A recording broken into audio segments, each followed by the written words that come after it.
ಶ್ರೀ ಗುರುಭ್ಯೋ ನಮಃ. ಹರಿ ಓಂ. ಎಲ್ಲ ಗುರುಗಳ ಪ್ರಾರ್ಥನೆಯನ್ನ ಹಿಂದಿನ ಅನೇಕ ಎಲ್ಲ ಪಂಡಿತರು ಕೂಡ ಮಾಡಿದ್ದಾರೆ. ಆದ್ದರಿಂದ ನೇರವಾಗಿ 25 ನಿಮಿಷ ನನಗೆ ಸಮಯಾವಕಾಶವನ್ನು ಕೊಟ್ಟಿದ್ದಾರೆ ಪಂಡಿತ ರಾಘವೇಂದ್ರಾಚಾರ್ಯರು. ಹೀಗಾಗಿ ಆ 25 ನಿಮಿಷಗಳಲ್ಲಿ ನನಗೆ ತೋಚಿದ ಕೆಲವು ಮಾತುಗಳನ್ನು ನಿಮ್ಮ ಮುಂದೆ ಇಟ್ಟು ಅದನ್ನು ವಿಜಯ ಪ್ರಭುಗಳ ಪಾದಾರವಿಂದಗಳಿಗೆ ಸಮರ್ಪಣೆ ಮಾಡುವ ಒಂದು ಸಣ್ಣ ಕೆಲಸವನ್ನು ಮಾಡ್ತಾ ಇದ್ದೇನೆ. ಮೊದಲಿಗೆ ವೇದಿಕೆ ಮೇಲಿರುವಂತಹ ಎಲ್ಲ ವಿದ್ವಾಂಸರ ಪಾದಕಮಲಗಳಿಗೆ ನಮನಗಳನ್ನು ಸಲ್ಲಿಸ್ತಾ, ಒಂದು ಮಾತು ಬರ್ತದೆ ಶಾಸ್ತ್ರದೊಳಗೆ, ಮನುಷ್ಯ ತನ್ನ ಜೀವನದಲ್ಲಿ ಹುಟ್ಟುತ್ತಾನೆ, ಹುಟ್ಟಿದ ಮೇಲೆ ಸಾಯ್ತಾನೆ. ಇದು ಸಾಮಾನ್ಯವಾಗಿ ಪಾಂಚಭೌತಿಕ ದೇಹ ಯಾರದ್ದಿದೆ ಆ ಪಾಂಚಭೌತಿಕ ದೇಹವನ್ನ ಹೊಂದಿದ ಮನುಷ್ಯ ಹುಟ್ಟುತ್ತಾನೆ, ಹುಟ್ಟಿದ ಮೇಲೆ ಸಾಯ್ತಾನೆ. ಇದು ಶಾಸ್ತ್ರದಲ್ಲಿ ವಿಹಿತವಾದ ಒಂದು ಪ್ರಸಂಗ.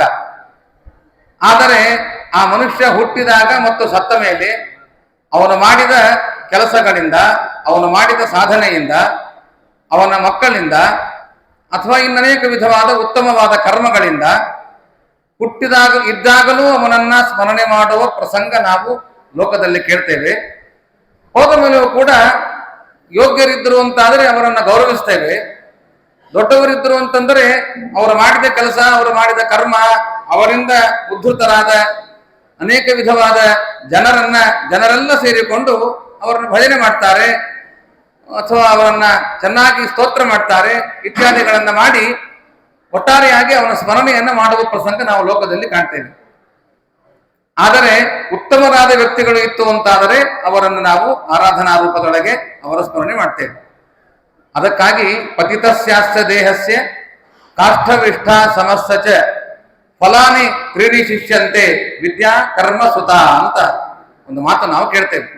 ಪತಿತಸ್ಯಾಸ್ಯ ದೇಹಸ್ಯ, ಒಂದ ಕಟ್ಟಿಗೆ ಮೇಲೆ ಇಟ್ಟು ಸುಡುತ್ತೇವೆ, ಮಣ್ಣಲ್ಲಿ ಮಣ್ಣು ಮಾಡ್ತಾರೆ, ನೀರಲ್ಲಿ ಹಾಕಿ ಬಿಡ್ತಾರೆ. ಆದರೆ ಫಲಾನಿ ಕ್ರೀಡಿ ಶಿಷ್ಯಂತೆ, ಆ ಮನುಷ್ಯನ ವಿದ್ಯಾ, ಅವನು ಮಾಡಿದ ಕರ್ಮ ಮತ್ತು ಅವನಿಂದ ಹುಟ್ಟಿದ ಮಕ್ಕಳು, ಈ ಮೂರರಿಂದ ವಿದ್ಯಾ ಕರ್ಮ ಸುತ, ಈ ಮೂರರಿಂದ ಅವನ ಅತ್ಯುತ್ತಮವಾದಂತಹ ಜೀವನದ ಪರ್ಯಟನೆಯನ್ನು ನಾವು ನೋಡಲಿಕ್ಕೆ ಸಾಧ್ಯ ಇದೆ. ಈ ಮಾತಿಗೆ ಸರಿಯಾಗಿ ಹೊಂದುವಂತಹ ಮಹಾನುಭಾವರು ಯಾರಾದರೂ ಇದ್ದಾರೆ ಅಂತಂದರೆ ಈ ಕ್ಷೇತ್ರ ನಿವಾಸಿಗಳಾದಂತಹ ವಿಜಯಪ್ರಭುಗಳು. ಆ ವಿಜಯಪ್ರಭುಗಳನ್ನ, ಅವರ ಪಾದವನ್ನು ಹಿಡಿದುಕೊಂಡು ಅವರನ್ನೇ ತಮ್ಮ ಜೀವನದ ಉಸಿರು ಬದುಕುವಂತ ಆ ಬದುಕನ್ನು ನಂಬಿಕೊಂಡು ಬದುಕಿದ ಮಹಾನುಭಾವರು ಮೋಹನದಾಸರು. ಇವರಿಬ್ಬರಲ್ಲಿ ನಾವು ಕಾಣಲಿಕ್ಕೆ ಸಾಧ್ಯ ಇದೆ. ವಿದ್ಯಾ ಕರ್ಮ ಸುತ. ಸಾಮಾನ್ಯವಾಗಿ ನಾವು ರಘುತ್ತಮ ತೀರ್ಥ ಶ್ರೀಪಾದಂಗಳವರ ಕಥೆ ನಾವು ಆಗಲೇ ಕೇಳಿದ್ವಿ. ನಮ್ಮ ಪಂಡಿತ ಶ್ರೀಕಾಂತಾಚಾರ್ಯರು ರಘುತ್ತಮ ತೀರ್ಥರ ಸ್ಮರಣೆಯನ್ನು ಮಾಡಿದ್ದು ಕೇಳಿದ್ದೇವೆ. ರಘುತ್ತಮ ತೀರ್ಥ ಶ್ರೀಪಾದಂಗಳವರ ಕಾಲದೊಳಗೆ ಯಚ್ಚಿಷ್ಯ ಶಿಷ್ಯ ಶಿಷ್ಯಾದ್ಯ ಟಿಪ್ಪಣ್ಯಾಚಾರ ಸಂಹಿತಾ ಅಂತ ಹೇಳಿದಂತೆ ಅವರ ಕಾಲದೊಳಗೆ ಏನು ಅನೇಕ ವಿಧವಾದ ಟಿಪ್ಪಣಿಕಾರರನ್ನು ನಾವು ನೋಡ್ತೇವೆ, ದೊಡ್ಡ ದೊಡ್ಡ ಮಹಾನುಭಾವರನ್ನು ನೋಡ್ತೇವೆ. ಆ ರಘುತ್ತಮ ತೀರ್ಥ ಶ್ರೀಪಾದಂಗಳವರಂತೆ ಮುಂದೆ ಬರುವ ಯಾದವಾರ್ಯರ ಜೀವನದಲ್ಲಿ ನಾವು ನೋಡುವ ಅನೇಕ ವಿಧವಾದ ದೊಡ್ಡ ದೊಡ್ಡ ಪಂಡಿತರ ಸಮೂಹವನ್ನು ನಾವೇನು ಕಾಣ್ತೇವೆ, ಅದಕ್ಕೆ ಸರಿಸಮಾನವಾಗಿ ಅಂತ ಅನ್ಬೋದು. ತಪ್ಪು ತಿಳ್ಕೊಬೇಡಿ, ಯಾರೂ ದಯಮಾಡಿ ತಿಳ್ಕೊಳ್ಬೇಡಿ. ಅದಕ್ಕೆ ಸರಿಸಮಾನವಾಗಿ ಅನ್ನುವಂತೆ ವಿಜಯಪ್ರಭುಗಳ ಜೀವನದಲ್ಲಿ ನಾವು ಇದನ್ನು ಕೇಳ್ತೇವೆ. ಅವರ ಪಾಂಡಿತ್ಯ, ಅವರ ವಿದ್ಯಾ, ಅವರು ಮಾಡಿದ ಪದಪದ್ಯ ಸುಧಾರಿಗಳು, ಅವರು ತಮಗೆ ಕೊಟ್ಟಂತಹ ಸಾಧನಾ ಭಾಗ ಆಗಬಹುದು, ಸ್ತೋತ್ರ ಭಾಗ ಆಗಬಹುದು, ಕಂಕಣಾಕಾರದ ಸುನಾದಿ ಅಂತ ಆಗಬಹುದು, ಚಕ್ರಾಬ್ಜ ಮಂಡಲದ ಚಿಂತನೆ ಅಂತ ಆಗಬಹುದು. ಏನು ಅವರು ಮಾಡದ, ಅವರು ಮುಟ್ಟದ ಪ್ರಸಂಗವೇ ಇಲ್ಲ, ಮುಟ್ಟದ ಶಾಸ್ತ್ರ ಇಲ್ಲ. ಆ ವಿಧವಾದ ಶಾಸ್ತ್ರೀಯವಾದ ವಿದ್ಯಾಪ್ರಪಂಚದೊಳಗೆ ಅವರು ದೊಡ್ಡ ಮೇರು. ಆದರೆ ಅವರ ಅನೇಕ ಜನ ಶಿಷ್ಯರನ್ನು ನಾವು ಟಿಪ್ಪಣಿಕಾರರಂತ ನೋಡಿದರೆ ತಪ್ಪಾಗಲಿಕ್ಕಿಲ್ಲ ಅಂತ ಈ ಪ್ರಸಂಗದಲ್ಲಿ ನಾನು ಹೇಳೋದಕ್ಕೆ ಇಚ್ಛೆ ಪಡ್ತೇನೆ. ಮಹಾಮಹಾ ದೊಡ್ಡ ದೊಡ್ಡ ಪಂಡಿತರು, ಮಹಾಮಹಾ ಶಿಷ್ಯರು. ಆ ಶಿಷ್ಯರ ಒಂದು ಹಿನ್ನೆಲೆ ಒಳಗೆ ವಿಜಯಪ್ರಭುಗಳನ್ನು ನೋಡ್ಲಿಕ್ಕೆ ಸಾಧ್ಯ ಇದೆ. ವಿದ್ಯಾಪ್ರಪಂಚದ ಹಿನ್ನೆಲೆ ಒಳಗೆ ವಿಜಯಪ್ರಭುಗಳನ್ನು ನೋಡ್ಲಿಕ್ಕೆ ಸಾಧ್ಯ ಇದೆ. ಅವರು ಮಾಡಿದ ಒಂದೊಂದು ಕರ್ಮಗಳು ಅನುಸಂಧಾನವನ್ನು ನೋಡಬೇಕು ಅಂತಾದರೆ ದೇವರನ್ನ ನಾವು ಭಜನೆ ಮಾಡಬೇಕು, ದೇವರ ಆರಾಧನೆ ಮಾಡಬೇಕು. ನಾವು ಏನ್ ಮಾಡ್ತೇವೆ ಅದು ದೇವರು ಅಂತಾಗಬೇಕು ಅಂತ ತಿಳಿಸುವ ಶಾಸ್ತ್ರ ಅದು ಭಾಗವತಾದಿ ಅನೇಕ ಗ್ರಂಥಗಳೆಲ್ಲ ನೋಡ್ತೇವೆ. ಇದನ್ನು ಚಾಚೂ ತಪ್ಪದೆ ತಮ್ಮ ಜೀವನದಲ್ಲಿ ತಂದುಕೊಂಡ ಮಹಾನುಭಾವರು ವಿಜಯದಾಸರು. ಆ ವಿಜಯದಾಸರಂತ ಜೀವನ ನಡೆಸಿದವರು ಮೋಹನದಾಸರು. ಅವರು ಗುರುಗಳನ್ನು ಬಿಟ್ಟರೆ ಮತ್ತೆ ಪ್ರಪಂಚವೇ ಇಲ್ಲ. ಅವರು ಗುರುಗಳನ್ನು ಬಿಟ್ಟರೆ ಬೇರೆ ಪ್ರಪಂಚವೇ ಇಲ್ಲ. ಗುರುಗಳ ಶಕ್ತಿ ಹೇಗಿರ್ತದೆ, ಗುರುಗಳ ಸ್ಮರಣೆ ನಮಗೆ ಹೇಗೆ ಮಾಡ್ತದೆ ಅಂತ ಅನ್ನೋದಕ್ಕೆ ಭಾಗವತದ ಒಂದು ಮಾತು ಸಾಕ್ಷಿ. ನಾನು ಅನೇಕ ಕಡೆಗೆ ಮಾತನ್ನು ಹೇಳ್ತಿರ್ತೇನೆ. ಸುಧಾಮನ ಚರಿತ್ರೆ ನಾವು ಕೇಳ್ತೇವೆ. ಸುಧಾಮ ಅತೀ ಬಡವ, ಆದರೆ ಬಂದಷ್ಟರಲ್ಲಿ ಬಾಳಿತು ಅಂತ ಹೇಳಿದ್ದಕ್ಕಾಗಿ ಬಂದಷ್ಟರಲ್ಲಿ ಬಾಳ್ತಾ ಇದ್ದ. ಹೆಂಡತಿಯ ಮಾತಿಗೆ ಪ್ರಲೋಭನೆಗೊಳಗಾದ. ಕೃಷ್ಣ ಇದ್ದಾನೆ, ನಿಮ್ಮ ಸ್ನೇಹಿತ ಅಂತಂತೀರಿ, ಕೃಷ್ಣನನ್ನು ಹೋಗಿ ಕೇಳಿ ಅಂತ. ಕೃಷ್ಣನ ಹತ್ರ ಹೋಗಿ ಕೇಳಲಿಕ್ಕೆ ಹೊರಟ್ರು. ಹಾಗೆ ಕೈಯಿಂದ ಹೋಗೋದು ಬೇಡ ಅಂತ ಮುಷ್ಟಿ ಅವಲಕ್ಕಿ ತೆಗೆದುಕೊಂಡು ಹೋದರೆ ಒಳಗಡೆ ಬಿಡಲಿಲ್ಲ. ಈ ಬಡ ಬ್ರಾಹ್ಮಣನ ವೇಷವನ್ನು ನೋಡಿ. ಕೆಲವೊಂದು ಬಾರಿ ವೇಷಗಳು ಕೂಡ ನಮ್ಮ ದೊಡ್ಡಸ್ತಿಕೆಗೆ ಕಾರಣವಾಗುತ್ತೆ. ಈ ಮಹಾನುಭಾವನಲ್ಲಿ ದೊಡ್ಡಸ್ತಿಕೆ ಇದೆ, ಈ ಮಹಾನುಭಾವನಲ್ಲಿ ಭಗವಂತನ ಚಿಂತನೆ ಇದೆ, ಆದ್ರೆ ವೇಷಭೂಷಣಗಳಿಂದ ಹೊರಗೆ ಹಾಕ್ತಾರೆ. ಕೊನೆಗೆ ಕೃಷ್ಣ ಬಂದು ಒಳಗೆ ಕರ್ಕೊಂಡು ಹೋಗ್ತಾನೆ. ನನ್ನ ಸ್ನೇಹಿತ ನೀನು ಅಂತ ಕರ್ಕೊಂಡು ಹೋಗಿ ಪಾದ ಪ್ರಕ್ಷಾಳನೆ ಮಾಡಿ ವೈಭವದ ಭೋಜನವನ್ನು ಮಾಡಿಸಿ ಎಲ್ಲ ಮಾಡ್ತಾರೆ. ಎಲ್ಲ ಮಾಡಿದ ಮೇಲೆ ಕೊನೆಗೆ ರಾತ್ರಿ ಹೊತ್ತು ಮಾತಾಡೋಣ, ಬಹಳ ದಿವಸಗಳಾಯ್ತು. ಸಾಂದೀಪಿನಿ ಋಷಿಗಳ ಹತ್ರ ವಿದ್ಯಾ ಓದಬೇಕಾದ್ರೆ ನಾವು ನೀವೆಲ್ಲ ಸೇರಿದ್ವಿ, ನಾವಿಬ್ಬರು ರಾತ್ರಿ ಹರಟೆ ಹೊಡೆಯೋಣ ಅಂತ ರಾತ್ರಿ ಎಲ್ಲ ಹರಟೆ ಹೊಡಿತಾರೆ. ಹರಟೆ ಹೊಡಿಬೇಕಾದ್ರೆ ಏನ್ ಹರಟೆ ಹೊಡೆದ್ರು ಅವರು? ಭಾಗವತ ಹೇಳುತ್ತೆ, ಸಾಂದೀಪಿನಿ ಋಷಿಗಳ ಅವರ ಹತ್ರ ಇದ್ದಾಗ ಹೇಗಿತ್ತು ನಮ್ಮ ಅವಸ್ಥೆ, ನಾವು ಗುರುಗಳ ಸೇವೆ ಹೇಗೆ ಮಾಡಿದ್ವಿ. ಒಂದು ಬಾರಿ ಅಡವಿಗೆ ಹೋಗುವ ಪ್ರಸಂಗ, ಅಡವಿಗೆ ಹೋದ್ವಿ, ಸಮಿತ್ತು ತೆಗೆದುಕೊಂಡು ಬರಬೇಕು ಅಂತ ಬರುವ ಪ್ರಸಂಗ. ರಾತ್ರಿ ಆಯ್ತು, ಕತ್ತಲಾಯ್ತು, ದಾರಿ ಕಾಣಲಿಲ್ಲ, ಅಲ್ಲೇ ಇರುವ ಪ್ರಸಂಗ. ಮರುದಿವಸ ಬೆಳಿಗ್ಗೆ ಎದ್ದಾಗ ನಾವು ಮನೆಗೆ ದಾರಿ ಹಿಡ್ಕೊಂಡು ಮನೆಗೆ ಬಂದ್ರೆ ಗುರುಮಾತ ಎದೆಗೆ ನಮ್ಮನ್ನು ನವಚಿಕೊಂಡು, ಅಪ್ಪ ನಮಗೋಸ್ಕರ ಬಹಳ ಕೆಲಸ ಮಾಡಿದ್ದೀರಿ ಅಂತ ಅವಳು ಆಶೀರ್ವಾದ ಮಾಡಿದರು. ಸಾಂದೀಪಿನಿ ಋಷಿಗಳಂತೂ ನಿಮ್ಮ ವಿದ್ಯಾ ವೀರವತ್ತಾಗಲಿ, ನಮ್ಮ ಸೇವೆ ಮಾಡಿದ್ದೀರಿ ಅಂತ. ಕೃಷ್ಣನಿಗಾಗಿ ಅಲ್ಲ ಇದು ಮಾತು, ವಿದ್ಯೆ ವೀರವತ್ತಾಗಲಿ ಅಂತ ಸಾಂದೀಪಿನಿ ಋಷಿಗಳು ನಮ್ಮನ್ನು ಅನುಗ್ರಹ ಮಾಡಿದರು, ನಮಗೆ ಹರಸಿದರು. ಅದಕ್ಕಾಗಿ ಭಾಗವತ ಹೇಳ್ತದೆ, ಕೃಷ್ಣನ ಆ ಉದ್ಗಾರದಲ್ಲಿ ಭಾಗವತ ಹೇಳಬೇಕಾದರೆ ನಮಗೆ ಮೋಕ್ಷ ಸಿಗಬೇಕು ಅಂತಾದರೆ ಗುರುಗಳ ಅನುಗ್ರಹ ಕಾರಣವಾಗುತ್ತೆ ಅಂತ ನಮ್ಮ ಮಾತನ್ನ ಭಾಗವತ ಎಚ್ಚರಿಸ್ತಾರೆ. ಇದೆಲ್ಲ ಮಾತುಕತೆ ಆಡಿದರು. ಇದೆಲ್ಲ ಮಾತುಕತೆ ಆಡಿದ ಮೇಲೆ ಮರುದಿವಸ ಬೆಳಿಗ್ಗೆ ಆಯಿತು. ಬೆಳಿಗ್ಗೆ ಆದ ಮೇಲೆ ನಾನು ಹೋಗಿ ಬರ್ತೇನೆ ಅಂತ ಸಂಕೋಚ, ಕೇಳಬೇಕು ಅಂತ ಅಪೇಕ್ಷೆ ಇದೆ, ಸಂಕೋಚ ಅಡ್ಡಿ ಬರ್ತಾ ಇದೆ. ಈ ತರದ ಸಂಕೋಚಗಳು ಬೇಡಬೇಕೆನ್ನುವ ಸಂಕೋಚಗಳು ನಮಗೆ ಬರಬೇಕು ಯಾವಾಗಲೂ. ನಾವು ಬರೇ ದೇವರ ಹತ್ರ ಬೇಡೋದು, ಪೂಜೆ ಮಾಡ್ತೀವಿ, ಬೇಡೋ, ಕನಕಾಭಿಷೇಕ ಮಾಡ್ತೀವಿ, ದೇವರನ್ನು ಬೇಡೋದು, ಪಂಚಾಮೃತ ಅಭಿಷೇಕ ಮಾಡ್ತೀವಿ, ಮತ್ತೊಂದು ದೇವರು ಬೇಡೋದು. ಬೇಡಿಕೆಗಳೇ ಬಹಳ ಇರ್ತದೆ ನಮಗೆ. ದೇವರು ನಮಗೆ ಕೊಡ್ಲಿಲ್ಲ ಅಂತ ಆದರೆ ದೇವರನ್ನ ನಿಂದನೆ ಮಾಡ್ತೇವೆ. ಬೇಕಾದಷ್ಟು ಮಾಡಿಸಿದೆ ನಿನಗೆ, ಆದ್ರೆ ನೀನು ಏನೂ ಕೊಡ್ಲಿಲ್ಲ ಅಂತ. ವೇಟಿಂಗ್ ಲಿಸ್ಟ್ ಇದ್ದ ಟಿಕೆಟ್ ಅನ್ನ ಕನ್ಫರ್ಮ್ ಆಗುವವರೆಗೆ ಕಾಯುವ ತಾಳ್ಮೆ ನಮ್ಮಲ್ಲಿ ಇರ್ತದೆ, ಆದ್ರೆ ದೇವರ ಮುಂದೆ ಮಾತ್ರ ಕಾಯುವ ತಾಳ್ಮೆ ನಮ್ಮಲ್ಲಿ ಇರೋದಿಲ್ಲ. ತಕ್ಕನ್ನ ನಾವು ಪೂಜೆ ಮಾಡಿದ್ದಕ್ಕ ತಕ್ಕನ ಫಲ ಕೊಟ್ಬಿಡ್ಬೇಕು ನಮಗೆ. ಈ ತರಹದ ಬೇಡಿಕೆಗಳನ್ನ ನಾವು ಬೇಡಬಾರದು ಅಂತಂಬೋದನ್ನ ಸುಧಾಮನ ಚರಿತ್ರೆಯಲ್ಲಿ ನಾವು ಕೇಳ್ತೇವೆ. ಅದಕ್ಕೆ ಹೇಳ್ತಾರೆ, ಏನು ಬೇಡೋದಿಲ್ಲ, ಬರ್ತೇನೆ ಅಂದ. ಕೃಷ್ಣ ಅಂತ ನೀನು ಯಾಕೆ ಬಂದಿ ಅಂತ ಕೃಷ್ಣನೂ ಕೇಳಲಿಲ್ಲ, ಹೋಗಿ ಬಾ ಅಂತ ಹೇಳಿಬಿಟ್ಟ. ಕೊನೆಗೆ ಅವನು ಹೋದರೆ ನೋಡ್ತಾನೆ, ಗುರುರ ಅನುಗ್ರಹೇಣೈವ ಪುಮಾನ್ ಪೂರ್ಣ ಪ್ರಶಾಂತಯೇ. ಗುರುಗಳ ಅನುಗ್ರಹ ಸ್ಮರಣೆ ಮಾಡಿದರು. ಆ ಗುರು ಸ್ಮರಣೆ ಮಾಡುವುದರ ಹಿನ್ನೆಲೆ ಒಳಗೆ ಸುಧಾಮ ಮನೆಗೆ ಹೋದರೆ, ತನ್ನ ಊರಿಗೆ ವಾಪಸ್ ಹೋದರೆ, ಮತ್ತೆ ನಾನು ಕೃಷ್ಣನ ಮಂದಿರಕ್ಕೆ ಪಟ್ಟಣಕ್ಕೆ ಬಂದನಲ್ಲ ಅಂತನ್ನುವಷ್ಟರ ಮಟ್ಟಿಗೆ ದೇವರು ಸಂಪತ್ತನ್ನು ಕೊಟ್ಟ ಅಂತ ನಾವು ಒಂದು ಮಾತನ್ನು ಕೇಳ್ತೇವೆ.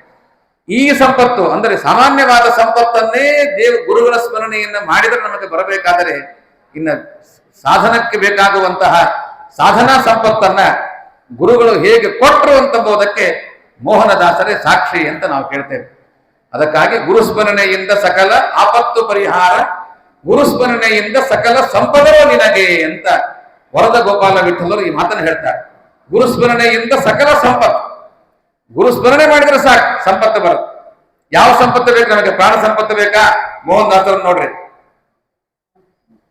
ಅದೇ ಧೈರ್ಯ ನೋಡಿ ಸುದತಿತ ತನ್ನುವ ಮಾತು. ತಂದೆ ವಿಜಯರಾಯ ವ್ಯಾನೆಗೆ ಬಂದು ವಿಜಯರಾಯ, ಹಿಂದೇಸು ಜನ್ಮವು ಮುಂದೇಸು ಜನ್ಮವು ಒಂದು ತಿಳಿಯದು ಎಂದೆಂದಿಗೂ ನಿನ್ನಯ್ಯ ತಂದೆ ವಿಜಯರಾಯ ಅಂತ ಮೋಹನದಾಸರು ತಮ್ಮ ಹಾಡಿನೊಳಗೆ ಮಾತನ್ನು ಹೇಳ್ತಾರೆ. ಹೋಗಿ ನನ್ನ ಕರ್ಕೊಂಡು ಬಂದ್ರಿ ನೀವು. ಇದು ವಿಜಯದಾಸರು ಅನುಗ್ರಹ ಮಾಡಿದ, ಗುರುಗಳು ಶಿಕ್ಷಣ ಮೇಲೆ ಮಾಡುವ ಅನುಗ್ರಹದ ಪರಿಪರಿ ಅಂತ ನಾವು ನೋಡ್ಲಿಕ್ಕೆ ಸಾಧ್ಯ ಇದೆ. ಈ ತರಹದ ಪ್ರಾಣ ಸಂಪತ್ತನ್ನೇ ಕೊಟ್ಟ ಮಹಾನುಭಾವ. ಅಂತಹ ಪ್ರಾಣ ಸಂಪತ್ತನ್ನು ಕೊಟ್ಟ ಮೇಲೆ ಅದನ್ನು ಸಾಧನೆ ಮಾಡಿಕೊಂಡಂತಹ ಪ್ರಸಂಗ ನೋಡಿದರೆ ಅದನ್ನ ಈ ವಿಜಯದಾಸರ ಗುರುಗಳ ಜೀವನ ಚರಿತ್ರೆ ನಾವು ನೋಡ್ಲಿಕ್ಕೆ ಸಾಧ್ಯ ಇದೆ. ಅವರ ಶಿಷ್ಯರ ಚರಿತ್ರೆ ನೋಡ್ಲಿಕ್ಕೆ ಸಾಧ್ಯ ಇದೆ. ಜಗನ್ನಾಥದಾಸರು ಸಂಪತ್ತು ಕೊಟ್ಟರು, ಆಯುಷ್ಯ ಕೊಟ್ಟರು. ಆಗಲೇ ನಮ್ಮ ರಾಘವೇಂದ್ರಾಚಾರ್ಯ ಪಂಡಿತ ರಾಘವೇಂದ್ರ ದಾಸರ ಬದುಕಿ ಹೇಳ್ತಾ ಇದ್ರು, ಆಯುಷ್ಯ ಕೊಡೋದು ಸಾಮಾನ್ಯ ಅಲ್ಲ. ಆಯುಷ್ಯವನ್ನು ಇನ್ನೊಬ್ಬರಿಗೆ ಕೊಡೋದು ಬೇಕಾದ್ರೆ ಕೊಡ್ಬೋದು, ಹಣ ಕೊಡ್ಬೋದು, ಮತ್ತೊಂದು ಕೊಡ್ಬೋದು. ಆಯುಷ್ಯ ಕೊಡೋದು ಅಂತ ಹೋದ್ರೆ ಯಾರಿಗೂ ಸಾಧ್ಯ ಇಲ್ಲ, ದೊಡ್ಡವರಿಗೆ ಸಾಧ್ಯ. ಏನು ಹೇಳಲು ಶ್ರೀ ಮಾನವೀಯ ದಾಸರಿಗೆ ಸಾಲುರಾಗದೆ ಆಯುರ್ದಾನವ ಮಾಡಿದ ಗೋಪಾಲದಾಸರಾಯ. ಗೋಪಾಲದಾಸರನ್ನ ಸಂಪತ್ತು ಮನೆ ಅವರ ಕಾಲ ತಡೆಗೆ ಬೀಳುವುದನ್ನ ಬಂದ್ ಮಾಡಿದವರು ವಿಜಯದಾಸರು. ಅಂಗಡಿ ಮುಚ್ಚಿ ಸಾಕಿದ ಸಾಧನೆ ಬರೋದಿಲ್ಲ. ಅದೇ ಗೋಪಾಲದಾಸರಿಂದ ಜಗನ್ನಾಥದಾಸರಿಗೆ ಆಯುಷ್ಯ ಪಡಿಸ್ತಾರೆ. ಆಯುಷ್ಯ ಕೊಟ್ಟದ್ದನ್ನು ಹೇಗೆ ಸಾರ್ಥಕಪಡಿಸಿಕೊಂಡ್ರವರು? ಅದ್ಭುತವಾದ ಗ್ರಂಥವನ್ನು ರಚನೆ ಮಾಡಿ ಸಾರ್ಥಕಪಡಿಸಿಕೊಂಡ್ರು. ಹಾಗೆ ಮೋಹನದಾಸರ ಜೀವನದಲ್ಲಿಯೂ ಕೂಡ ಮೋಹನದಾಸರ ಒಂದೊಂದು ಮಾತುಗಳು, ಮೋಹನದಾಸರ ಕೃತಿಗಳು, ಮೋಹನದಾಸರ ಅವರ ಚರಿತ್ರೆ ನಾವು ನೋಡಬೇಕಾದರೆ ವಿಜಯದಾಸರ ಅನುಗ್ರಹ, ವಿಜಯದಾಸರ ಕಾರುಣ್ಯ, ವಿಜಯದಾಸರ ಅತ್ಯದ್ಭುತವಾದಂತಹ ಅವರ ಪ್ರಾಣ ಸಂಪತ್ತಿನ ಪ್ರಸಂಗವನ್ನ ನಾವು ಮೋಹನದಾಸರ ಜೀವನದಲ್ಲಿ ಕಾಣಲಿಕ್ಕೆ ಸಾಧ್ಯ ಇದೆ. ಅದಕ್ಕಾಗಿ ಮೋಹನದಾಸರಿಗೆ ಸಂದೇಶ ಕೊಡ್ತಾರೆ. ಮೋಹನದಾಸರಿಗೆ ಸಂದೇಶ ಕೊಡ್ತಾರೆ, ಜೀವನದಲ್ಲಿ ಹೇಗಿರ್ಬೇಕು ನೀನು, ಜೀವನದಲ್ಲಿ ನೀನು ಹೀಗಿದ್ರೆ ಬದುಕ್ತೀಯ, ಹೀಗಿದ್ರೆ ಇದು ಸಾಧನ. ಜೀವನದಲ್ಲಿ ಸುಮ್ಮನೆ ಏನೇನೋ ಮಾಡ್ಕೋತ ಸಾಧನೆ ಇರುವ ಕೆಲವರಿಗೆ ಬಹಳ ಸಮಸ್ಯೆ ಇರುತ್ತೆ. ಏನ್ ಮಾಡಬೇಕೋ ಗೊತ್ತಾಗೋದಿಲ್ಲ, ಸುಮ್ಮನೆ ಕೂತಿರ್ತಾರೆ. ಒಬ್ರು ಯಾರೋ ಒಬ್ರು ನಗಿಸುವ ವ್ಯಕ್ತಿ ಒಂದು ಕಥೆ ಹೇಳ್ತಿದ್ದ. ಗಂಡ ಹೆಂಡತಿ ಇಬ್ರು ಇದ್ರಂತೆ. ಇಬ್ರು ಇರ್ಬೇಕಾದ್ರೆ ಇಬ್ರು ಒಟ್ಟಿಗೆ ಮಾತು ನಿಲ್ಸ್ಬಿಟ್ರಂತೆ. 30-40 ವರ್ಷ ಬದುಕು ಸಾಗಿಸಿದವರು ದಂಪತಿಗಳಾಗಿ. ಒಂದ್ ದಿವಸ ಇಬ್ರು ಮಾತಿಲ್ಲ, ಗಂಡ ಮಾತಾಡವಲ್ಲ. ಎಷ್ಟು ಮಾತಾಡಿದ್ರು ಹೆಂಡತಿ ಗಂಡ ಮಾತಾಡ್ತಾ ಇಲ್ಲ. ಇದೇನಪ್ಪ ಇದು ಬಹಳ ಸಮಸ್ಯೆ ಆಯ್ತಲ್ಲ. ಬಹಳ ಪಾದ ಪ್ರಕ್ಷಾಳನೆ ಮಾಡಿದ್ಲು, ಪಾದ ಬರ್ತಿದ್ಲು, ಏನ್ ಮಾಡಿದ್ರೆ ಮಾತಾಡ್ತಾ ಇಲ್ಲ, ಏನೋ ಯೋಚನೆ ಮಾಡೋಂಗ್ ಇರ್ಬೇಕಂತ. ಕೊನೆಗೆ ವಿಚಾರ ಮಾಡಿದ್ದು ಇಲ್ಲ, ಮಕ್ಕಳ ಜೊತೆಗೂ ಮಾತಾಡ್ಬಿಟ್ಟ. ಹೆಂಡತಿ ಜೊತೆಗೂ ಮಾತಾಡ್ತಾ ಇಲ್ಲ, ಮಕ್ಕಳ ಜೊತೆಗೂ ಮಾತಾಡ್ತಾ ಇಲ್ಲ, ಎಲ್ಲ ಜೊತೆಗೂ ಮಾತು ಬಿಟ್ಬಿಟ್ಟ. ಕೇವಲ ಸುಮ್ಮನೆ ಇರೋ, ಏನೂ ಇಲ್ಲ, ಹಾಗಿದ್ದಾನೆ. ಕೊನೆಗೆ ಇದು ಏನೋ ಉಪಯೋಗ ಇಲ್ಲ, ಇದು ರಿಪೇರಿ ಮಾಡ್ಬೇಕು ಅಂತ ಹೇಳಿ ದಾಸರ ಮೇಲೆ ಬರ್ತಾರೆ. ರಿಪೇರಿ ಮಾಡ್ಬೇಕಿದು ಅಂತ ಹೇಳಿ ಒಬ್ಬ ಸೈಕ್ರಾಟಿಸ್ಟು ಯಾರೋ ಅವನ ಹತ್ರ ಹೋದ್ರ. ಇಲ್ಲ, ಯಾಕೋ ನಮ್ಮ ಮನೆಯವರು ಮಾತು ಬಿಟ್ಟುಬಿಟ್ಟಿದ್ದಾರೆ, ಎಲ್ಲಾ ಟೆಸ್ಟ್ ಮಾಡಿದ್ರು, ಎಲ್ಲಾ ಟೆಸ್ಟಲ್ಲೂ ಏನೂ ಇಲ್ಲ, ಎಲ್ಲ ಆರಾಮಾಗಿದೆ. ಏನಿದು, ಯಾಕೆ ಮಾತು ಬಿಟ್ಟಿದ್ದಾನೆ? ಯೋಚನೆ ಮಾಡ್ತಾ ಇದ್ರೆ ಏನೋ ಯೋಚನೆ ಮಾಡ್ತಾ ಕೊಡು. ಕೊನೆಗಂದಂತೆ, ಇಲ್ಲ ನೀವು ಸ್ವಲ್ಪ ಹೊರಗೆ ಹೋಗ್ರಿ, ನಾನು ಸ್ವಲ್ಪ ಏಕಾಂತದಲ್ಲಿ ಮಾತಾಡ್ಬೇಕು ಇವನ ಹತ್ರ. ಡಾಕ್ಟರ್ ಹತ್ರ ಹೆಂಡತಿ ಅಕಿನೂ ದುಃಖ ಪಟ್ಕೊಂಡು ಹೊರಗೆ ಬಂದಂತ. ಏನ್ ಮಾತಾಡ್ತಾರಪ್ಪ, ಏನ್ ನನ್ ಗಂಡ ಅಂತಾನೋ ಹಾಗೆ ಹೀಗೆ. ಕೊನೆಗೆ ಅವನು ಕೇಳಿದ್ರ, ಏನಾಗಿದೆ ನಿಮಗೆ? ಆರಾಮಿದ್ದೀನಿ. ಮತ್ತೆ ಯಾಕೆ ಹೆಂಡತಿ ಜೊತೆ ಮಾತ್ಬಿಟ್ರಲ್ಲ, ಏನ್ ಹೆಂಡತಿ ತಪ್ಪು ಮಾಡಿದಾಳೆ? ಇಲ್ರಿ, ಮುತ್ತಿನಂತಹ ಹೆಂಡತಿ. ಮತ್ ಮಕ್ಕಳ ಜೊತೆಗೂ ಮಾತ್ಬಿಟ್ರಲ್ಲಿ, ವಜ್ರದಂತ ಮಕ್ಕಳ್ರಿ. ಮತ್ತೆ ಏನ್ ನಿಮ್ ಸಮಸ್ಯೆ? ಏನ್ ಸಮಸ್ಯೆ? ನಾನು ಯೋಚನೆ ಮಾಡ್ತಾ ಇದ್ದೀನಿ, ಈ ಕುಮಾರಸ್ವಾಮಿ ಮುಖ್ಯಮಂತ್ರಿ ಆಗ್ಬೇಕು ಎಂದಾಗ್ತಾನೇನೋ ಯೋಚನೆ ಮಾಡ್ತಾ ಇದ್ದೀನಿ, ಇನ್ನೂವರೆಗೂ ಆಗವಲ್ಲ ಅಂತ ಆ ಯೋಚನೆ ಬಿದ್ದೀನ್ರಿ ಅಂತ ಆ ಮನುಷ್ಯ ಅನ್ನಂತೆ. ಒಬ್ಬ ಪ್ರಸಿದ್ಧ ಹಾಸ್ಯಕಾರ ಇದನ್ನು ಹೇಳ್ತಿರ್ತಾನೆ. ಯಾಕೆ ಈ ಮಾತನ್ನು ಹೇಳಿದೆ ಅಂದ್ರೆ, ಹೀಗೆ ಜೀವನವನ್ನು ನಡೆಸೋದ? ಯಾರದ್ದೋ ಯೋಚನೆ ಇಟ್ಟುಕೊಂಡು ಏನೇನೋ ಮಾಡಿಕೊಂಡು ನಮ್ಮ ಜೀವನವನ್ನ ನಾವು ಸಾಧನೆ ಮಾಡಿಕೊಳ್ಳದೇನೆ, ದೇವರ ಸ್ಮರಣೆ ಮಾಡದೇನೆ, ದೇವರಿಗಾಗಿ ನಮ್ಮ ಬದುಕನ್ನು ಇಡದೇನೆ ಈ ತರಹದ ಜೀವನ ಬೇಕಾ? ಅದು ಬೇಡ. ಜೀವನದೊಳಗೆ ದೇವರಿಗಾಗಿ ನಿನ್ನ ಬದುಕನ್ನು ಇಡುವಂತ ಮೋಹನದಾಸರನ್ನ ಮುಂದೆ ಮಾಡಿಕೊಂಡು ಜಗತ್ತಿಗೆ ಸಂದೇಶ ಕೊಟ್ಟ ಮಹಾನುಭಾವರು ವಿಜಯದಾಸರು. ಅದಕ್ಕಾಗಿ ಮೋಹನದಾಸರಿಗೆ ಆಯುಷ್ಯವನ್ನು ಕೊಡಬೇಕಾದರೆ ಸ್ನಾನ ಮಾಡಿಸಿ ಅವ್ರ ಕಿವಿಯೊಳಗೆ ಉಪದೇಶ ಮಾಡಿ ಚಿರಂಜೀವಿಯಾಗಿರಲು ಚೆಂಡ ನೀನು ಅಂತ ಉಪದೇಶ ಮಾಡ್ತಾರೆ. ಚಿರಂಜೀವಿಯಾಗಿ ಮಾರ್ಕಂಡೇಯರ ಜೀವನದಲ್ಲಿ ನಾವು ಕಥೆಯನ್ನು ಕೇಳ್ತೇವೆ. ದೊಡ್ಡವರು ಬಂದಾಗ ನಮ್ಮ ತಲೆ ಬಾಗಬೇಕು. ಯಾವಾಗ ನಮ್ಮ ತಲೆ ಬಾಗ್ತದೋ ಆವಾಗ ಅವರ ಕಣ್ಣೋಟದಿಂದ ನಮ್ಮ ಆಯುಷ್ಯದ ವೃದ್ಧಿ ಆಗತ್ತೆ ಅಂತ ನಾವು ಕೇಳ್ತೇವೆ. ಹಾಗೆ ವಿಜಯದಾಸರು ಹೇಳ್ತಾರೆ, ಚಿರಂಜೀವಿಯಾಗಿರಲು ಚಿನ್ನ ನೀನು. ಯಾಕಾಗಬೇಕು ನೀನು ಚಿರಂಜೀವಿ ಅಂತಂದರೆ, ಸುಮ್ಮನೆ ಆಯುಷ್ಯವನ್ನು ಇಟ್ಟುಕೊಂಡು ನಿದ್ರೆಯ ಹೇತಿಯ ರಕ್ತಂ ವ್ಯವಹಾರೇನ ನವಂಬಯ, ಬೆಳಿಗ್ಗೆ ರಾತ್ರಿ ಎಲ್ಲ ನಿದ್ರೆ ಮಾಡೋದು, ಬೆಳಗಿನ ಜಾವ ವ್ಯವಹಾರವನ್ನು ಮಾಡ್ತಾ ಜೀವನವನ್ನು ನಡೆಸುವುದು, ಇದಕ್ಕಾಗಿನ ಅಲ್ಲ. ಭಾಗವತ ಹೇಳ್ತದೆ, ಜೀವನದೊಳಗೆ ದೇವರು ಕೊಟ್ಟ ಸಂದೇಶ. ಯಾವ ವ್ಯಕ್ತಿ ಇವತ್ತಿನ ದಿವಸ ತನ್ನ ಇಂದ್ರಿಯಗಳನ್ನ ಗೆದ್ದು ತನ್ನ ಮನಸ್ಸಿನಿಂದ ಏನು ಮಾಡಿದರೂ ಕೂಡ ಅದು ದೇವರು ಅಂತ ಮಾಡ್ತಾನೆ, ಆ ಮಾಡುವಂತಹ ವ್ಯಕ್ತಿಗೆ ಮೋಕ್ಷವೂ ಸಿಗತ್ತೆ. ಜ್ಞಾನದಿಂದ ನನ್ನಲ್ಲಿ ಭಕ್ತಿ ಮಾಡಿದರೆ, ಆ ಭಕ್ತಿ ಮಾಡಿದ ವ್ಯಕ್ತಿ ಜ್ಞಾನವನ್ನು ಇಟ್ಟುಕೊಂಡು ಆ ಜ್ಞಾನದಿಂದ ನನ್ನ ಪ್ರಸಾದವನ್ನು ಸ್ವೀಕಾರ ಮಾಡಿ ಜೀವನವನ್ನು ನಡೆಸಿದರೆ ಮೋಕ್ಷವನ್ನು ಕೊಡ್ಲಿಕ್ಕೆ ಸಿದ್ಧ ಇದ್ದೀನಿ ನಾನು, ಅವ್ರ ಜೊತೆಗೆ ನಾನು ಬರ್ಲಿಕ್ಕೆ ಸಿದ್ಧ ಇದ್ದೀನಿ. ಆದ್ರೆ ಅದೇ ವ್ಯಕ್ತಿ ವಿಷಯಾಭಿಲಾಷೆಗೆ ಒಳಗಾಗಿ, ವಿಷಯಗಳಲ್ಲಿ ಒಳಗಾಗಿ ಮಾಡಬಾರದನ್ನ ಮಾಡೋದು, ಕೇಳಬಾರದನ್ನ ಕೇಳುವುದು, ನೋಡಬಾರದನ್ನ ನೋಡೋದು, ಇದನ್ನು ಮಾಡ್ತಾ ಹೋದ ಅಂತ ಆದರೆ ಎಂದಿಗೂ ನಾನು ಅವನನ್ನ ಒಲಿಯುವುದಿಲ್ಲ, ಎಂದಿಗೂ ನಾನು ಅವನನ್ನ ರಕ್ಷಣೆ ಮಾಡುವುದಿಲ್ಲ ಎನ್ನುವ ಮಾತನ್ನ ಭಾಗವತ ಏಕಾದಶ ಸ್ಕಂಧದೊಳಗೆ ಭಗವಂತ ನಮಗೆ ಸಂದೇಶವನ್ನು ಕೊಡ್ತಾನೆ. ಆದ್ದರಿಂದ ಚಿರಂಜೀವಿಯಾಗಿರಲು ಚಿನ್ನ ನೀನು, ನಿನ್ನ ಜೀವನದೊಳಗೆ ಚಿರಂಜೀವಿಯಾಗಿರು. ಯಾಕೆ? ಪರಮ ಭಾಗವತರ ಪದ ಧೂಳಿ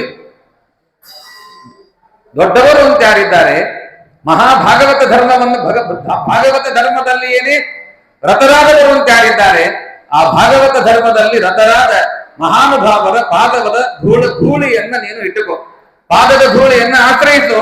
ಆ ಪಾದದ ಧೂಳಿ ನಿನ್ನನ್ನ ಸಾಧನಾ ಮಾರ್ಗಕ್ಕೆ ಕರೆದುಕೊಂಡು ಹೋಗುತ್ತೆ ಅಂತನ್ನುವಂತಹ ಮಾತನ್ನ ಬಹಳ ಸುಂದರವಾಗಿ ನಮಗೆ ವಿಜಯದಾಸರು ಮೋಹನದಾಸರಿಗೆ ಆಶೀರ್ವಾದವನ್ನ ಮಾಡಬೇಕಾದರೆ ಈ ಸಂದೇಶವನ್ನು ಕೊಡ್ತಾರೆ. ಸಜ್ಜನರು ಹೇಗಿರ್ತಾರೆ, ಸಜ್ಜನರ ಲಕ್ಷಣವನ್ನು ಹೇಳ್ತಾರೆ. ಸಜ್ಜನ ಅಂತಾದವನು ಅವನ ತನ್ನ ಜೀವನದಲ್ಲಿ ಹೇಗಿರಬೇಕು ಅಂತಂದರೆ, ಸಾಲ ಮಾಡಲು ಬೇಡ, ಸಾಲದಂದನ ಬೇಡ, ನಾನಿಗೇನೆಂಬ ಚಿಂತೆ ಬೇಡ ಅಂತ ಹೇಳ್ತಾರೆ. ಸಾಲ ಮಾಡಬೇಡ. ಸಾಲ ಮಾಡೋದು ಅಂದ್ರೆ ಅರ್ಥ ಏನು ಗೊತ್ತೇನ್ರಿ? ಪಾಪವನ್ನು ಮಾಡೋದು ಅಂತ ಅರ್ಥ. ನಮ್ಮ ಜೀವನದಲ್ಲಿ ಅನೇಕ ವಿಧವಾದ ಪಾಪ ಕರ್ಮಗಳನ್ನ ಮಾಡ್ತೇವೆ. ಭಾಗವತ ಏಕಾದಶ ಸ್ಕಂಧ ಬಹಳ ಸುಂದರವಾಗಿ ನಮ್ಮನ್ನು ಎಚ್ಚರಿಸುತ್ತದೆ. ಜೀವನದೊಳಗೆ ನಾನಾ ವಿಧವಾದ ಪಾಪ ಕರ್ಮಗಳನ್ನ ಮಾಡ್ತೀಯ, ಆ ಪಾಪ ಕರ್ಮಗಳನ್ನು ಮಾಡಬೇಡ. ಯಾವುದು ಪಾಪ ಕರ್ಮಗಳು? ಭಾರಿ ಭಾರಿ ಪಾಪ ಕರ್ಮಗಳನ್ನು ಮಾಡ್ತೇವೆ. ಆ ಪಾಪ ಕರ್ಮಗಳ ಲಿಸ್ಟ್ ಅನ್ನ ಭಾಗವತ ತಾತ್ಪರ್ಯದಲ್ಲಿ ಶ್ರೀಮದಾಚಾರ್ಯ ನಮಗೆ ತಿಳಿಸಿಕೊಡ್ತಾರೆ. ಪಾಪ ಅಂತ ಇದೆ, ಮಹತ್ತರ ಪಾಪ ಅಂತಿದೆ, ಮಹಾಪಾಪ ಅಂತಿದೆ, ಸುಮಹನ್ ಮಹತ್ತರ ಪಾಪ ಅಂತಿದೆ. ಹೀಗೆ ನಾನಾ ವಿಧವಾದ ಪಾಪಗಳ ಲಿಸ್ಟ್ ಅನ್ನು ಹೇಳ್ತಾರೆ. ಆ ಪಾಪಗಳ ಲಿಸ್ಟ್ ಅನ್ನು ಹೇಳಬೇಕಾದರೆ ಯಾವಾಗ ನಾವು ಅಸಜ್ಜನರ ಸಂಘವನ್ನು ಮಾಡ್ತೇವೆ, ಅಸಜ್ಜನರ ಸಂಘವನ್ನು ಮಾಡಿದ್ವಿ ಅಂತಾದರೆ ಆಗ ಆ ಅಸಜ್ಜನರು ನಮ್ಮನ್ನು ಏನ್ ಮಾಡ್ತಾರೆ ಅಂತಂದರೆ ಪಾಪವನ್ನ ಮಾಡುವುದರಲ್ಲಿ ನಮ್ಮನ್ನು ದೂರುತ್ತಾರೆ. ಭಾಗವತದಲ್ಲಿ ಒಂದು ಕಥೆ ಬರ್ತದೆ. ಇಂದ್ರ ಒಬ್ಬ ಬ್ರಾಹ್ಮಣ ತನ್ನ ಯೋಗ್ಯತೆಗೆ ಮೀರಿ ಪುಣ್ಯ ಸಂಪಾದನೆ ಮಾಡೋದಕ್ಕೆ ತಪಸ್ಸು ಮಾಡಬೇಕು ಅಂತ ಹೊರಡ್ತಾನೆ. ನಾನು ಸ್ವರ್ಗಕ್ಕೆ ಹೋಗ್ಬೇಕು ಅಂತ. ಅವನ ಯೋಗ್ಯತೆಗೆ ಮೀರಿ ಮಾಡುವ ಅದು ಕೆಲಸ, ತಪಸ್ಸು. ಇಂದ್ರ ಅಂತಾನೆ, ಸ್ವಲ್ಪ ಇವನನ್ನ ರಿಪೇರಿ ಮಾಡಿ ಬರ್ತೇನೆ ಅಂತ ಹೇಳಿ ಬ್ರಾಹ್ಮಣನಾಗಿ ಬರ್ತಾನೆ. ಬ್ರಾಹ್ಮಣನಾಗಿ ಬಂದು ಒಂದು ಕತ್ತಿಯನ್ನ ಅವನ ಕೈಯಲ್ಲಿ ಕೊಡ್ತಾನೆ. ಈ ಕತ್ತಿ ಇದೆ, ಈ ಕತ್ತಿ ನಿನ್ನ ಹತ್ರ ಇಟ್ಟುಕೊಂಡಿರು, ನಾನು ಸ್ವಲ್ಪ ಸಂಚಾರವನ್ನು ಮಾಡಿಕೊಂಡು ಬರ್ತೇನೆ, ಅಲ್ಲಿ ಇರುವವರೆಗೆ ನಾನು ಬಂದು ತೆಗೆದುಕೊಳ್ತೇನೆ. ಸಣ್ಣ ಕೆಲಸ ಅಂತ ಒಪ್ಪಿಕೊಂಡ. ಆದರೆ ಅವನು ಹೇಳ್ತಾನಿಲ್ಲ, ನಾನು ಬರಬೇಕಾದ್ರೆ ಏನ್ ಚೂಪಾಗಿದೆ ಅದೇ ಚೂಪು ಹಾಗೆ ಇರಬೇಕು, ಆ ಚೂಪು ಹಾಗೆ ಇರುವಂತೆ ನೋಡ್ಕೊಳ್ಬೇಕು ಅಂತ. ಏನ್ ತಪಸ್ಸು ಮಾಡ್ತಾ ಒಂದು 10 ನಿಮಿಷ ಯಾವಾಗಾದ್ರೂ ನೋಡಿದ್ರೆ ಸಾಯ್ತು ಅಂತ ಒಪ್ಕೊಂಡು ಬಿಟ್ಟ. ಕೆಟ್ಟ ಸಂಪರ್ಕ, ಆ ಕತ್ತಿಯ ಸಂಪರ್ಕ ಬಂತು. ತಪಸ್ಸಿಗೆ ಕುಳಿತ, ಕಣ್ಣು ಮುಚ್ಚಿದ, ಭಗವಂತನನ್ನು ಧ್ಯಾನ ಮಾಡಬೇಕು ಅಂತ ಹೋದ. ಆದ್ರೆ ಆ ಧ್ಯಾನದಲ್ಲಿ ಕತ್ತಿನೇ ಬರ್ಲಿಕ್ಕೆ ಶುರುವಾಯಿತು. ಬ್ರಾಹ್ಮಣ ಕೊಟ್ಟಿದ್ದಾನೆ ಕತ್ತಿ. ಹೀಗಾಗಿ ಆ ಕತ್ತಿಯನ್ನ ನಾನು ಚೆನ್ನಾಗಿಡಬೇಕು, ಅದನ್ನು ವಾಪಸ್ ಕೊಡಬೇಕು ಅಂತ ಯೋಚನೆ ಮಾಡಿದ. ತಪಸ್ಸಿನೊಳಗೆ ದೇವರು ಹೋದ, ಕತ್ತಿ ಬಂತು. ಮತ್ತೊಂದು ಮರುದಿವಸ ತಪಸ್ಸು ಕುಳಿತುಕೊಂಡ. ಇಲ್ಲ, ನಾನು ಕತ್ತಿ ಅದು ಚೂಪಾಗಿದೆ ಇಲ್ಲ ಅಂತ ನೋಡ್ಬೇಕಲ್ಲ, ಹೀಗಾಗಿ ಅದನ್ನು ಸಾನೆ ಹಿಡಿಬೇಕು ಅಂತ ಮರುದಿವಸ ಸಾನೆ ಹಿಡಿದ. ಕತ್ತರಿಸ್ಬೇಕಲ್ಲ, ಚೂಪಾಗಿದೆಯಲ್ಲ ಅಂತ ಸಣ್ಣ ಸಣ್ಣ ಹುಲ್ಲುಗಳನ್ನು ಕತ್ತರಿಸಿ ಪ್ರಾರಂಭ ಮಾಡಿದ. ಇದು ಗೊತ್ತಾಗುದಿಲ್ಲ ಅಂತ ಹೇಳಿ ದೊಡ್ಡ ಗಿಡಗಳನ್ನ ಕತ್ತರಿಸಲು ಮಾಡಿದ. ಕೊನೆಗೆ ಪ್ರಾಣದಿಂದ ಕೂಡಿದ ಮನುಷ್ಯರನ್ನು ಕತ್ತರಿಸುವ ತನಕ ಅವನು ಹೋದ ಅಂತನ್ನುವಂತಹ ಕಥೆಯನ್ನ ನಾವು ದಿವ್ಯ ಸಂದೇಶವನ್ನು ನಾವು ಕೇಳ್ತೇವೆ. ಯಾಕೆ ಈ ಮಾತನ್ನು ಹೇಳಿದೆ ಅಂತಂದರೆ, ಅಸಜ್ಜನರ ಸಂಪರ್ಕ ನಮಗಾಯಿತು ಅಂತಂದರೆ ನಾವು ನಾನಾ ವಿಧವಾದ ಪಾಪಕರ್ಮಗಳನ್ನು ಮಾಡ್ತೇವೆ. ಅದಕ್ಕೆ ಭಾಗವತ ಏಕಾದಶ ಸ್ಕಂಧರೊಳಗೆ ಈ ಮಾತು ಬರ್ತದೆ. ಏನದು ಅಂತಂದರೆ, ಕ್ಷುದ್ರ ಪಾಪಾನಿ ಕ್ಷುದ್ರ ಪಾಪಾನಿ ಪಾಪಾನಿ ಚೋಪಪಾತಕ ಪಾತಕೆ ಮಹಾಪಾತಕ ನಾಮಾನಿ ಸುಮಹಾಪಾತಕಾನ್ಯಪಿ ತಥಾಸ್ವತಿ ಮಹಾಂತಾನಿ ಪಾತಕಾನಿ ವಿದೋ ವಿದುಹು ಅಂತ ಏಕಾದಶ ಸ್ಕಂಧರೊಳಗೆ ಈ ಮಾತನ್ನು ಕೇಳ್ತೇವೆ. ಪಿಪೀಲಿಕಾ ವಧಾಧೀನಿ, ಇರುವೆಗಳನ್ನ ನಾವು ಅರ್ಥಾತ್ ಅವುಗಳನ್ನ ಸ್ವಲ್ಪ ನಮ್ಮಲ್ಲಿ ನಾವು ಇರುವೆಗಳನ್ನ ಸಾಯಿಸ್ತೇವೆ. ಆಮೇಲೆ ಇದು ಕ್ಷುದ್ರ ಪಾತಕ ಅಂತ ಕರೀತಾರೆ. ಪಾಪಮಸ್ತಿ ಮತಾಮಹತ್ಯ, ಅಸ್ಥಿಗಳಿಂದ ರಕ್ತಗಳಿಂದ ಕೂಡಿದ ಜನರನ್ನು ಸಂಹಾರ ಮಾಡುವ ಪ್ರಸಂಗ ಬರ್ತದೆ. ಆಮೇಲೆ ಹಣ್ಣುಗಳನ್ನ ಫಲಗಳನ್ನ ಕಳತನ ಮಾಡುವಂತಹ ಪ್ರಸಂಗ, ಇದೆಲ್ಲವೂ ಕೂಡ ಪಾಪ ಅಂತ ಕರೀತಾರೆ. ಪರದಾರಾಧಿಕಂ ಚಾಪಿ ಉಪಪಾತಕ ಸಮುದಿತಂ, ಮತ್ತೊಬ್ಬರ ಹೆಣ್ಣಿನ ಮೇಲೆ ನಾವು ಕಣ್ಣು ಹಾಕ್ತೇವಲ್ಲ, ಇದು ಉಪಪಾತಕ ಅಂತ ಕರೀತಾರೆ. ಪಾತಕಂ ಶೂದ್ರ ಹತ್ಯಾದಿ ಬ್ರಹ್ಮ ಹತ್ಯಾದಿಕಂ ಮಹತ, ಶೂದ್ರಾದಿಗಳ ಹತ್ಯೆ ಅದು ಪಾತಕ ಅಂತ ಕರೀತದೆ. ಕೊನೆಗೆ ದೇವಸ್ವ ಹರಣಾದೀನಿ, ದೇವರ ಬ್ರಾಹ್ಮಣರ ಹಣವನ್ನು ನಾವು ತೆಗೆದುಕೊಳ್ತೇವೆ. ಸಾಲವನ್ನ ಮಾಡದೇ ಇರುವ ಪ್ರಸಂಗ ಸಾಲ ಮಾಡ್ತೇವೆ, ಅದರೊಳಗೂ ಬ್ರಾಹ್ಮಣರ ಹಣ, ಅದರೊಳಗೂ ದೇವರ ಹಣ. ಈ ದೇವರ ಹಣ ಬ್ರಾಹ್ಮಣರ ಹಣ ಅಂತ ಏನಿದೆ ಅದು ದೇವಸ್ವ ಹರಣಾದೀನಿ ಸುಮಹಾಂತ ವಿದುಹು, ಸುಮಹತ್ತರ ಮಹಾಪಾತಕ ಅಂತ ಈ ಮಾತನ್ನ ಭಾಗವತದೊಳಗೆ ತಾತ್ಪರ್ಯದೊಳಗೆ ಶ್ರೀಮದಾಚಾರ್ಯರು ಹೇಳ್ತಾರೆ. ದೇವಾವಜ್ಞ ಸತಾಂಶೈವ ತಥೋಪಿ ಸುಮಹತ್ತರ. ಇನ್ನು ದೇವತೆಗಳನ್ನ ದೈವವನ್ನ ಅವಜ್ಞೆ ಮಾಡುವುದು ಇತ್ಯಾದಿಗಳೆಲ್ಲವೂ ಕೂಡ ಅದಕ್ಕಿಂತಲೂ ಮಹಾಪಾಪ ಅಂತ ಹೇಳಿ ಕೊನೆಗೆ ಕೇಶವನಲ್ಲಿ ದೇವರನ್ನ ಯಾರು ಮರಿತಾರೆ, ದೇವರನ್ನು ಯಾರು ತಿರಸ್ಕಾರ ಮಾಡ್ತಾರೆ, ಅಥವಾ ದೇವರನ್ನು ಯಾರು ಯಾವತ್ತೂ ಭಜನೆ ಮಾಡೋದಿಲ್ಲ, ದೇವರು ತಗೊಂಡು ಏನ್ ಮಾಡೋದ್ರಿ, ದೇವರು ಇಲ್ಲೇ ಇಲ್ಲ, ಅವ್ನು ಸುಮ್ಮನೆ ಅಂತಾರೆ. ಇದೆಲ್ಲವೂ ಕೂಡ ದೇವರೇನೂ ಇಲ್ಲ, ಸುಮ್ಮನೆ ದೇವರು ಅಂತ ಒಂದು ಚಿತ್ರ ಕಟ್ಟಿ ಒಂದು ಪ್ರತಿಮೆ ಮಾಡಿ ದೇವರು ಅಂತ ಅಂತಾರೆ ಅಂತ ಅಂತಿರ್ತಾರೆ. ಪ್ರತಿಮೆ ದೇವರಲ್ಲ, ಚಿತ್ರ ದೇವರಲ್ಲ. ಆದ್ರೆ ದೇವರನ್ನು ಯಾರು ಅವಮಾನ ಮಾಡ್ತಾರೆ, ದೇವರನ್ನು ಯಾರು ಇಲ್ಲ ಅಂತಂತಾರೆ, ಅದಕ್ಕಿಂತಲೂ ಮಹಾಪಾಪ ಬೇರೆ ಯಾವುದೂ ಇಲ್ಲ. ಅದಕ್ಕಾಗಿ ನೀನು ನಿನ್ನ ಜೀವನದೊಳಗೆ ಮತ್ತೊಬ್ಬರನ್ನ ಭಜನೆ ಮಾಡದೇನೆ, ಸಾಲ ಸೋಲಗಳನ್ನ ಮಾಡದೇನೆ, ಸಾಲೋದಿಲ್ಲ ಅನ್ನದೇನೆ, ದೇವರು ಏನು ಕೊಟ್ಟಿದ್ದಾನೆ ಆ ಕೊಟ್ಟದ್ದನ್ನ ಸ್ವೀಕಾರ ಮಾಡಿ ನಿನ್ನ ಜೀವನದಲ್ಲಿ ನೀನು ಬದುಕು ಕಟ್ಟಿಕೊಂಡರೆ ಆ ಬದುಕೆ ನಿನಗೆ ಚಿರಂಜೀವಿಯಾಗೋದಕ್ಕೆ ಅದು ಕಾರಣವಾಗುತ್ತೆ ಅನ್ನುವ ದೊಡ್ಡ ಸಂದೇಶವನ್ನ ಮೋಹನದಾಸರಿಗೆ ಆಶೀರ್ವಾದವನ್ನ ಮಾಡುವುದರ ಹಿನ್ನೆಲೆ ಒಳಗೆ ವಿಜಯ ಪ್ರಭುಗಳು ಈ ಮಾತನ್ನು ಹೇಳ್ತಾರೆ. ಭಕ್ತರು ಹೇಗಿರ್ತಾರೆ ಅಂತಂದರೆ, ಭಕ್ತರು ಭಾರೀ ಅದ್ಭುತವಾಗಿರ್ತಾರೆ. ಹೇಗಿರ್ಬೇಕು ಭಕ್ತರು? ದೇವರನ್ನು ನೋಡಿದ್ವಿ ಅಂದ್ರೆ ಕಣ್ಣಲ್ಲಿ ನೀರು ಬರ್ಬೇಕಂತ. ಸುಮ್ಮನೆ ಎಲ್ಲರೂ ನಮ್ಮ ನೋಡ್ತಾರೆ ಅಂತಲ್ಲ, ಅದು ದಾರ್ಢ್ಯ. ದೇವರನ್ನು ನೋಡಿದ್ರೆ ನಮ್ಮ ಕಣ್ಣಲ್ಲಿ ನೀರು ಬರಬೇಕು. ದೇವರ ಮುಂದೆ ನಾವು ಮೈ ಮರೆತು ಕುಣಿಬೇಕು, ದೇವರ ಮುಂದೆ ಗಾನ ಮಾಡ್ತಾ ಹೋಗ್ಬೇಕು. ಯಾರು ಏನ್ ಮಾಡ್ಲಿ, ಯಾರು ಏನನ್ಲಿ, ಏನ್ ಬೇಕಾದ್ ಮಾಡ್ಲಿ, ನಾಚಿಕೆ ಬಿಟ್ಟು ಲಜ್ಜೆಯನ್ನ ಬಿಟ್ಟು ಗೆಜ್ಜೆ ಕಟ್ಟಿ ದೇವರ ಮುಂದೆ ನಮ್ಮನ್ನು ನಾವು ಮರೆತು ದೇವರ ಕಡೆಗೆ ಹೋಗಬೇಕು. ಇದು ದೇವರ ಭಕ್ತರ ಲಕ್ಷಣ ಅಂತಂಬುದನ್ನ ಏಕಾದಶ ಸ್ಕಂದ ಭಾಗವತ ಹೇಳ್ತದೆ. ಹಾಗೆ ನಮ್ಮ ಬದುಕನ್ನು ನಾವು ಕಟ್ಟಿಕೊಳ್ಬೇಕು. ಅದಕ್ಕಾಗಿ ಮಂದಮತಿಗಳ ಕೂಡ ಮಾತಾಡದಿರು ಹರಿ, ನಿಂದಕರ ಕಣ್ಣೆತ್ತಿ ನೋಡಬೇಡ. ಯಾರು ಹರಿನಿಂದಕರು ಅಂತಿದ್ದಾರೆ, ಹರಿನಿಂದಕರನ್ನು ಕಣ್ಣೆತ್ತಿ ನೋಡಬೇಡ. ಹರಿನಿಂದಕರು ಅಂತ ಯಾರಾದರೂ ಇದ್ದರೆ ಅವರನ್ನು ದೂರ ಸರಿಸಬೇಕಂತ. ದೇವರ ಸ್ಮರಣೆ ಮಾಡಿದ್ರೆ ಸಾಕ್ರಿ, ನಮ್ಮೆಲ್ಲ ಪಾಪಗಳ ಪರಿಹಾರವಾಗತ್ತೆ. ಕೃಷ್ಣಾಮೃತ ಮಾನವ ಹೇಳ್ತದೆ, ನೀವು ದೇವರನ್ನ ದೇವರು ಅಂತ ಅನ್ಬೇಡಿ, ಕಳ್ಳನಿಗೆ ಹರಿ ಅಂತ ಕರೀತಾರೆ ಸಂಸ್ಕೃತದೊಳಗೆ. ನಿಮ್ಮ ಮನೆಗೆ ಬಂದು ಕಳ್ಳ ಬಂದು ಏನಾದರೂ ನಿಮ್ಮ ಮನೆಯೊಳಗಿನ ಪದಾರ್ಥಗಳನ್ನು ಕದ್ಕೊಂಡು ಹೋದ ಅಂತಾದರೆ ಕಳ್ಳ ಓಡಿದ ಅಂತ ಅನ್ಬೇಡ, ಹರಿರ್ಯಾತಿ ಹರಿರ್ಯಾತಿ, ಹರಿ ಅಂತನೋ ಶಬ್ದವನ್ನು ಇಟ್ಟುಕೊಂಡು ನೀನು ಓಡಿದ ಅಂತಾನು ಭಗವಂತ ನಿನ್ನನ್ನ ಉದ್ಧಾರ ಮಾಡಿಬಿಡ್ತಾನೋ. ಅಂದ ಮೇಲೆ ಭಕ್ತಿಯಿಂದ ಭಗವಂತನಲ್ಲಿ ಭಜನೆ ಮಾಡ್ತಾ ಎಲ್ಲವನ್ನೂ ಮರೆತು ಜ್ಞಾನದಿಂದ ದೇವರೇ ನಮ್ಮನ್ನ ರಕ್ಷಕನಾಗಿದ್ದಾನೆ, ದೇವರೇ ನಮ್ಮನ್ನು ರಕ್ಷಣೆ ಮಾಡ್ತಾನೆ, ಅವನೇ ನಮಗೆಲ್ಲವೂ ಅಂತ ಹೇಳಿ ಹೀಗೆ ಭಜನೆ ಮಾಡಿದರೆ ಆ ಭಗವಂತ ನಮ್ಮನ್ನು ಅನುಗ್ರಹ ಮಾಡುವುದರೊಳಗೆ ಯಾವ ಸಂದೇಹವೂ ಇಲ್ಲ. ಆದ್ದರಿಂದ ಹರಿನಿಂದಕರನ್ನ ದೂರ ಸರಿಸು, ಯಾವಾಗಲೂ ಭಗವಂತನನ್ನ ಭಜನೆ ಮಾಡು.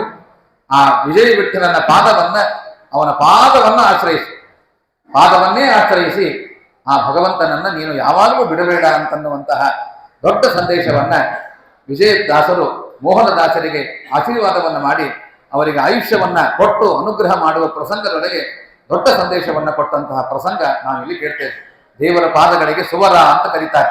ಒಂದು ಆನಂದಮಯವಾದ ಪಾದ, ಇನ್ನೊಂದು ಜ್ಞಾನಮಯವಾದ ಪಾದ. ಸ್ವಿತ್ಯಾನಂದ ಸಮುದ್ರಿಷ್ಟ ವರಿತಿ ಜ್ಞಾನ ಮುಚ್ಚತೆ ಮುಕ್ತಿದಾನೇನ ತದ್ದಾನ ಸುವರಸ್ಯ ಪದದ್ವಯಂ ಅನ್ನುವ ಚಿಂತನೆಯನ್ನ ನಮಗೆ ಆಚಾರ್ಯರು ಕೊಡ್ತಾರೆ. ಆದ್ದರಿಂದ ನಮಗೆ ಆನಂದ ಆಗಬೇಕು, ನಮಗೆ ಜ್ಞಾನ ಬರಬೇಕು. ಜೀವನದಲ್ಲಿ ಎರಡೇ ತಾನೆ, ಉತ್ತಮವಾದ ಜ್ಞಾನ ಇರಬೇಕು, ಭಗವನ್ಮಯವಾದ ಜ್ಞಾನ ಬೇಕು, ಜೀವನದಲ್ಲಿ ಆನಂದ ಆಗಬೇಕು. ಇದು ಎರಡೂ ಆಗಬೇಕು ಅಂತಂದರೆ ದೇವರ ಪಾದವನ್ನು ಆಶ್ರಯಿಸು.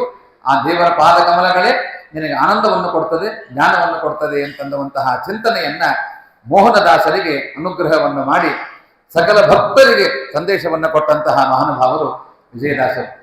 ಅವರ ಅನುಸಂಧಾನದ ಪ್ರಪಂಚ ಅಂತಂದ್ರೆ ಅದ್ಭುತವಾದ ಅನುಸಂಧಾನ ಪ್ರಪಂಚ. ಏನ್ ಮಾಡ್ತೀರಿ ಅದೆಲ್ಲ ಭಗವಂತನದು ಅಂತಂದ್ರೆ, ಮೈ ಮರೆತು ಮಲಗುವುದೇ ಧರಣಿಗೆ ನಮಸ್ಕಾರ, ಕೈ ಮೀರಿ ಹೋದದ್ದೇ ಕೃಷ್ಣ ಪಣ. ಏನು ಒಂದೊಂದು ಮಾತು ಹೇಳ್ತಾರೆ. ಯಾವುದು ಕೈ ಮೀರಿ ಹೋಗದ್ ದಾನವನ್ನು ಕೊಡಬೇಕು. ಸರಿ, ಶ್ರೋತ್ರಿಯನಾಗಿರುವಂತಹ ಬ್ರಾಹ್ಮಣನಿಗೆ ನೀನೇನು ಸಂಪಾದನೆ ಮಾಡ್ತೀಯಾ, ಸಂಪಾದನೆ ಮಾಡುವಾಗ ಒಂದು ಸ್ವಲ್ಪವನ್ನು ದಾನವನ್ನು ಕೊಡಬೇಕು. ದಾನಕ್ಕಾಗಿಡಬೇಕು, ಕೊಡೋದಕ್ಕೆ ಮನಸ್ಸು ಬರೋದಿಲ್ಲ. ಕೊನೆಗೆ ಯಾವ್ದು ಹೋಗುತ್ತೆ ಅದನ್ನೇ ದಾನ ಕೊಟ್ಟಿದ್ದೇನೆ ಅಂತ ಕೃತಾರ್ಪಣ ಅಂತ ಹೇಳುವಂತ ಈ ಚಿಂತನೆ ಅನುಸಂಧಾನ ಬರಬೇಕು ಅಂತ ನಮ್ಮಂತವರಿಗೆ ಬರುತ್ತಾ? ಜ್ಞಾನಿಗಳಿಗೆ ಬರುವುದು. ಅದಕ್ಕಾಗಿ ಅಂತಹ ದಿವ್ಯ ಸಂದೇಶವನ್ನು ಕೊಟ್ಟ ಮಹಾನುಭಾವರು ವಿಜಯದಾಸರು. ಅವರು ಒಂದು ಸುಂದರವಾದ ಮಾತನ್ನು ಹೇಳ್ತಾರೆ, ಜೀವನದಲ್ಲಿ ಭಗವಂತನ ಭಜನೆ ಮಾಡಿ ನಿಮಗೆ ಭಯಗಳೇ ಬರೋದಿಲ್ಲ. ಬಾಳವೋ ಭಯಗಳು ಬಂದರೋ ನಿಲ್ಲುವವು, ಓಡಿ ಹೋಗುವವು ದಶದಿಕ್ಕುಗಳಿಗೆ. ಘೋರಗುರಿಸಿ ವಿಜಯ ವಿಠಲನೌಘ್ರಿ ಸೇರಿದ ಭಕುತರಿಗೆ ಇನಿತು ಭಯ ಉಂಟೆ, ಎಲ್ಲು ಭಯಗಳು ಹರಿಗೆ ಭಕುತರಿಗೆ ಇಲ್ಲ. ಇಲ್ಲವೋ ಕಾಣೋ ಎಂದಿಗಾದರೂ ಮರುಳೆ, ಎಲ್ಲು ಭಯಗಳು ಹರಿಗೆ ಭಕುತರಿಗೆ ಇಲ್ಲ. ದೇವರನ್ನು ಭಜನೆ ಮಾಡಿ ಭೀತಿ ಇಲ್ಲ. ಏನ್ ಮಾಡ್ತೀರಾ ಅದೆಲ್ಲವೂ ದೇವರಿಗಾಗಿ ಅಂತಾನೆ. ದೇವರು ಉತ್ತಮವಾದ ಜ್ಞಾನ ಕೊಡ್ತಾನೆ.